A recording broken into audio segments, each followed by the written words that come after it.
Hello, folks.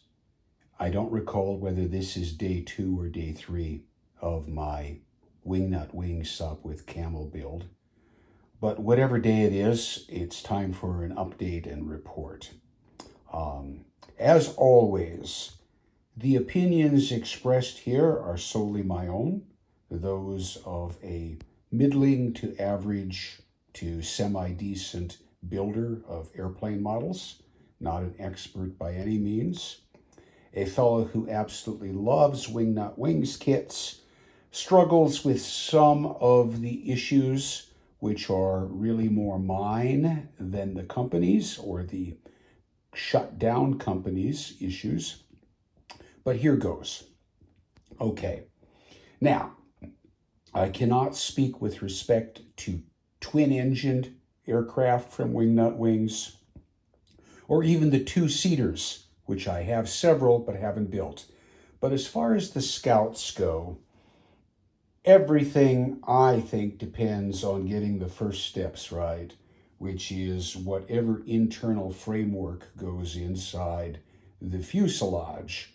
And if you get that right, in my opinion, pretty much everything else is going to be, should I say a piece of cake? I'm not sure, but far easier.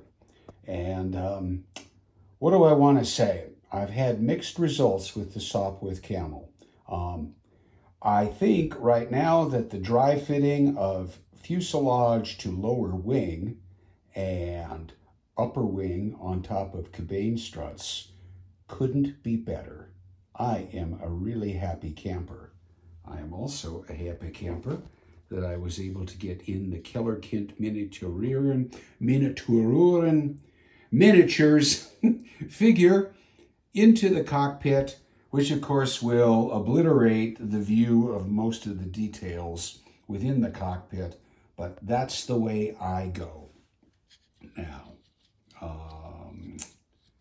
where I had some issues was with the floorboard piece of the internal framework, and just to make a long story short, part of that I had to chop out.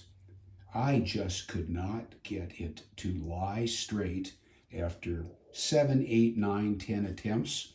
I consoled myself with the fact that the floor pedals or floorboard, nobody's going to see them anyway. Sorry, they're gone. I don't need them.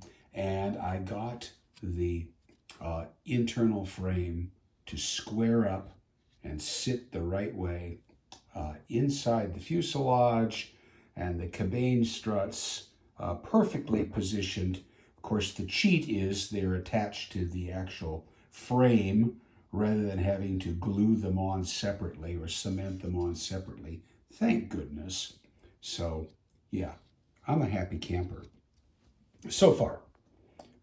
Why are the upper wing, the lower wing, and the fuselage primed in white? I don't usually do that. Why aren't they in gray or something darker? Why are they primed at all? Well, folks, all will be revealed in later episodes. Yes, my pilot has lost his left arm. I had to remove that because the cockpit surround will go over on top, and then we put his arm back in, which is cocked outside of the cockpit surround opening and resting on the rear left cabane struts. I've already checked it out, and it's looking good.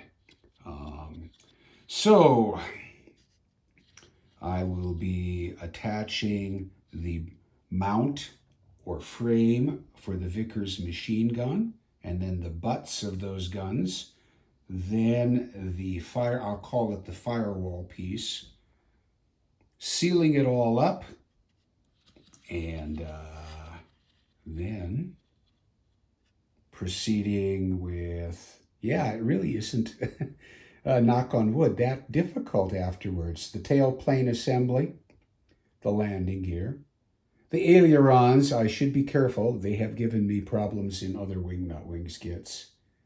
and then the answer to why this plane is white right now. Yeah, a great kit. I'm happy. I'm glad I got that squared away. Compact little devil. I know that if had I been a young lad in the RFC or RNAS and drawn the short straws to fly this plane, it probably would have killed me before out of training. Tricky, but a little Hellcat devil, and it should be a lot of fun to keep working on this. Thanks for watching.